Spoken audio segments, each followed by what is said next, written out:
dia, tudo bem, turminha do nono? Hoje a gente vai começar mais um conteúdo, que é um dos conteúdos dos 5 períodos da República Brasileira, que é a Era Vargas. A Era Vargas ela aconteceu de 1930 a 1945. Então, nós vamos falar sobre esse governo que é muito contraditório, né? Então, vamos lá. O governo Vargas assumiu o poder na Revolução de 1930. A Revolução de 1930 foi um golpe de Estado que depois do presidente Washington Luiz, no dia 24 de outubro de 1930. O movimento foi articulado pelos estados de Minas Gerais, Paraíba e Rio Grande do Sul e impediu a posse do presidente eleito, Júlio Prestes, sobre as eleições de fraude eleitoral. Também contribuíram a favor do movimento o desgosto popular em função da crise econômica de 1929 e o assassinato do político paraibano João Pessoa, que era o vice de Getúlio Vargas. E aqui nós temos uma charge, né? Getúlio Vargas, com licença, seu Juninho. Então, ele derrubou o presidente e assumiu a presidência. Tanto que a gente vê aqui uma cadeira da presidência do Brasil. Aqui. O governo de Vargas ele foi dividido em 3 períodos. Governo provisório, o governo constitucional e o Estado Novo. O governo provisório, assim que ele assumiu o governo, ele derrubou a Constituição de 1891, foi mantendo um governo com o próprio diz provisório, e isso gerou muito descontentamento, principalmente entre o estado de São Paulo, entre as pessoas do estado de São Paulo. Então, o que foi a Revolução Constitucionalista de 1932? A Revolução foi uma revolta ocorrida no estado de São Paulo contra o governo de Getúlio Vargas, porque eles estavam insatisfeitos. Primeiro que ele já tinha perdido muitos privilégios em relação à crise de 1929 e outros com o fim da política café com leite, né? Da política da República Oligárquica. Então, eles fizeram um levante, aqui a gente vê as pessoas do estado de São Paulo chamando os jovens para essa guerra civil que aconteceu nesse período. As elites paulistas buscavam reconquistar o comando político que havia perdido com a Revolução de 1930 e pedia a convocação de eleições e a promulgação de Constituição. Como eu disse anteriormente, quando o governo Getúlio Vargas ele assume o poder, ele derruba a Constituição de 1891 e começa a governar com decretos-leis. Então, esse governo provisório, que vai de 30 a 34, é conhecido como uma ditadura na era Vargas, porque ele faz o que ele quer através dos decretos-leis. O dia da Revolução Constitucionalista é celebrado em 9 de julho e é feriado no estado de São Paulo. Então, aqui nós temos o que foi a Revolução Constitucionalista de 32. Apesar da Revolução Constitucionalista acabou o exército do governo federal acabou vencendo e massacrando a revolta, mesmo assim eles conseguiram algum dos objetivos que eles queriam. Um dos principais é a Constituição, né? Já que eles queriam que promulgasse a Constituição, uma nova Constituição, já que Getúlio Vargas estava governando por decreto-lei. Então, em 1934, nasce ou cria-se uma Constituição. E essa Constituição, ela traz muitos avanços em relação à Constituição de 1891. Então, a Constituição de 1934, ela proclama a República Federativa como forma de governo, Estados Unidos do Brasil, incorporou o voto feminino, que antes vocês lembram que era só masculino acima de 21 anos, determinou que o sufrágio eleitoral fosse universal, secreto, então o voto passa a ser direito de secreto, já que antes ele era aberto, direto e a maioria dos votos. Estabeleceu o ensino primário gratuito, obrigatório, né? A Câmara dos Deputados era eleita de forma direta, mas também havia representantes eleitos por organização profissionais. O Poder Executivo era exercido pelo Presidente da República, com mandato de 4 anos sem direito à reeleição. Estabeleceu a Justiça Eleitoral e a Justiça do Trabalho. Previa o mandato de segurança e instituiu a ação popular. Então, a partir daí, nós vamos começar o governo constitucional da Era Vargas, que vai de 34 a 37. Então, vocês podem observar que nessa Constituição aqui, o voto ele é secreto e direto. E vai ter eleições, era para ter eleições para presidente do Brasil. Então, esse período da Era Vargas, de 34 a 37, é considerado um regime democrático. Então, por isso que a gente vai ver por que o governo de Vargas é muito contraditório.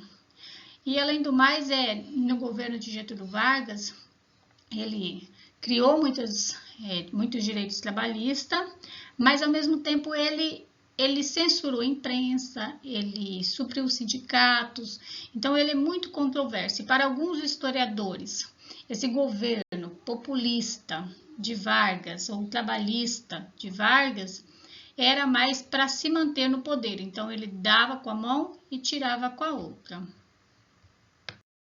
Nesse período, tinha dois partidos políticos, o integralismo e o comunismo.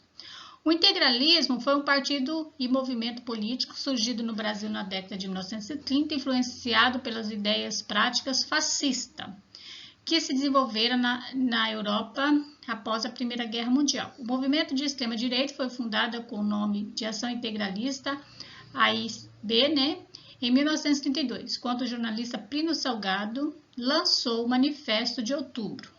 O lema do integralismo era Deus, Pátria e Família. Vocês conhecem bem isso, né? A gente vê isso ainda em muitos partidos políticos, inclusive o lema do nosso presidente da República. Serve como ponto de partida para se entender as propostas do movimento, que ficou conhecido como fascismo brasileiro. Então, o que acontece no mundo? Isso é o que estava acontecendo no Brasil e no mundo. Após a Primeira Guerra Mundial, nasce dois regimes autoritários, que é o fascismo e o nazismo. Então, a gente vê que essa ideia do integralismo é baseado nessas ideias fascistas, né? Nessas práticas fascistas, nesses regimes autoritários que vão surgir no decorrer, principalmente no decorrer da Segunda Guerra Mundial, um pouquinho antes da Segunda Guerra Mundial e posteriormente na Segunda Guerra Mundial. Então, a gente vê que o governo de Vargas também está ligado aos regimes fascista ou nazista, né? Mais fascista. E o outro foi a organização que é chamada de comunismo. A organização surge quando um grupo intelectual e militares, socialistas e comunistas, descontentes com o governo de Getúlio Vargas, se reúne e começa a elaborar as bases para lutar contra o fascismo, o imperialismo e o integralismo, que era com o principal objetivo do então presidente Vargas. Importa referir que a Ação Integralista Brasileira, a AIB, organização da política de fascistas, criada em 1902, contava com o apoio de Vargas. Luiz Carlos Prestes, conhecido como Cavaleiro da Esperança, era o presidente de honra da ALN. Era bastante conhecido uma vez entre 1925 a 27 na coluna Prestes, que a gente já viu sobre isso, que já começou-se o movimento de ideias comunistas no Brasil. Essas ideias elas vão ganhar força mais na Primeira Guerra, na Guerra Fria, tá? Depois da Segunda Guerra Mundial, que vai nascer, o mundo vai ficar dividido entre capitalistas e socialistas, mas isso é um assunto mais para frente. Então, aqui nós temos dois partidos políticos que surgem na época, o AIB e a ALN, né? Como eu disse anteriormente para vocês, a partir da Constituição de 1934 era para ter eleições indiretas, ou diretas, desculpa. Era para ter eleições no próximo ano para presidente, né? Porém, com medo de perder o poder, o que acontece? Nesse período vai surgir o Plano COI. O que é Plano COI? Por que está escrito aqui fake news? Porque é conhecido como uma das primeiras fake news feita no Brasil, principalmente dentro de questões políticas. O que foi o Plano COI? O Plano COI foi um suposto documento atribuído aos comunistas que conteria um projeto para a derrubada do governo Getúlio Vargas e a instauração de um regime comunista no Brasil. Gente, esse plano é falso. Esse plano, Getúlio Vargas aproveitou da era do rádio na época, do controle que ele tinha na imprensa, falou esse plano que os comunistas iam derrubar o país, ia fechar o Congresso, ia derrubar a igreja, entre outras coisas, justamente para ele fechar o Congresso Nacional e tomar o poder do país, que é chamado Estado Novo, que vai de 37 a 45, que é chamado Estado Novo e começa-se uma ditadura de novo na era Vargas. Então, nós temos aqui o Estado Novo. O Estado Novo foi implementado no dia 10 de novembro de 1937, foi comunicado à população brasileira por meio do programa Rádio Hora do Brasil, pelo próprio Vargas. As ações tomadas golpearam diretamente as instituições democráticas. O Congresso Nacional foi fechado, bem como as assembleias estaduais e câmaras municipais. O Poder Executivo passou a ter controle efetivo sobre as demais instâncias do poder, como pleno apoio das lideranças militares. Então, a gente sabe que uma ditadura, o legislativo e o judiciário, ele perde o poder. Quem fica com plenos poderes é apenas o executivo, que é comandado, nesse caso, comandado pelo presidente. Aí a pergunta é, mas o que tornou possível esse golpe? O que vocês acham? Por que foi possível esse golpe? Aí, nesse período Vargas, ele implanta o Departamento de Imprensa e Propaganda, que é chamada DIP. Para que a DIP servia, na verdade? Aqui nós temos uma imagem mostrando. Vargas, ele conseguiu entrar nas escolas. A gente sabe como é que funciona um regime de ditadura, né? Fala bem só do governo, é proibido. As cartilhas das escolas eram feitas para falar bem do governo. Então, a DIP era uma imprensa que falava só bem do governo. Então, a DIP foi criada em 1939. Os projetos de construção da imagem de Vargas, de culto à sua personalidade e de controle da opinião pública, estiveram em sua realização plena. Estruturado como uma verdadeira máquina da propaganda governantista, a DIP teve forte atuação junto a todos os meios de comunicação, sobretudo rádio e imprensa escrita. A DIP cabia a tarefa exclusiva de cuidar de toda a publicidade e propaganda dos órgãos do governo e da administração pública federal, assim como todas as suas autarquias. Então, a gente sabe que nesse tipo de governo só vai se falar bem do governo. Primeiro, porque a imprensa é censurada.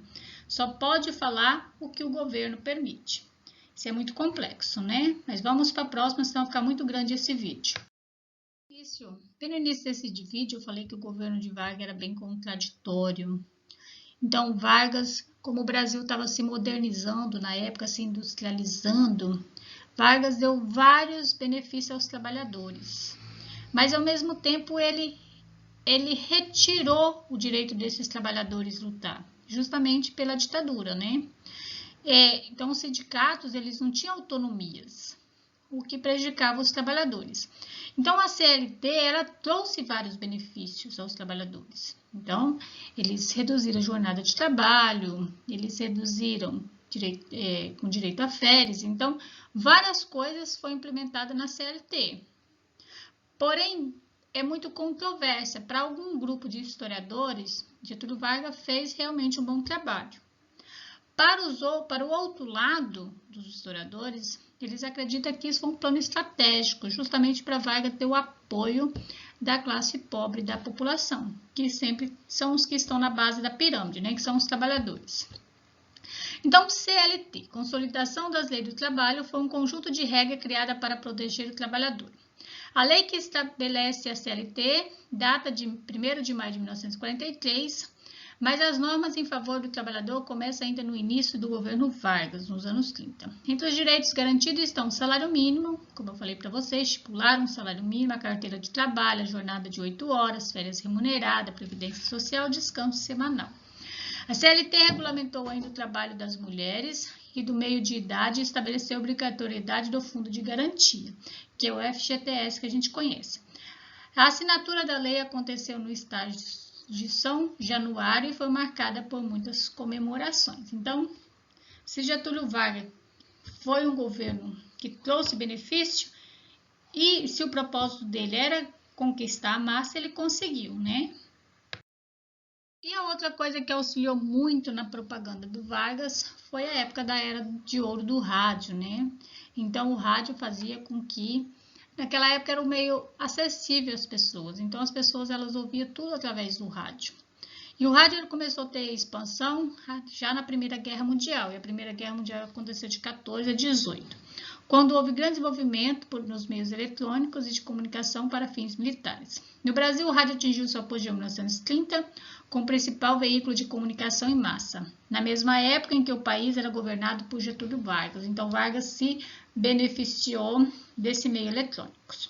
Na época, o presidente estabeleceu concessões a imprensas particulares para o uso do rádio, e em troca utilizava o meio como propaganda para divulgar seus feitos e enviar mensagem política aos ouvintes no programa obrigatório A Hora do Brasil, que mais tarde se chama Voz do Brasil, que ainda esse programa ele continua em rede nacional até os dias de hoje. Se você ligar o seu rádio, vai estar ao ar esse programa até os dias de hoje. Ele normalmente acontece das 18 às 19, 19 às 20. Dá uma conferida, liga o radinho aí para vocês conferir o que eu estou falando. E aqui nós temos o mapa mental. Eu não vou discutir discutir ele com vocês, senão o vídeo vai ficar muito extenso, vai ficar cansativo. Depois eu vou reexplicar o que eu expliquei através do mapa mental, que será feito em uma videoconferência. Então eu quero que vocês assistam o vídeo e depois a gente discute esse mapa mental. No demais, muito obrigada. Eu agradeço pelo carinho de vocês. E se queres preveres o futuro, estude o passado. Beijo e até a próxima aula.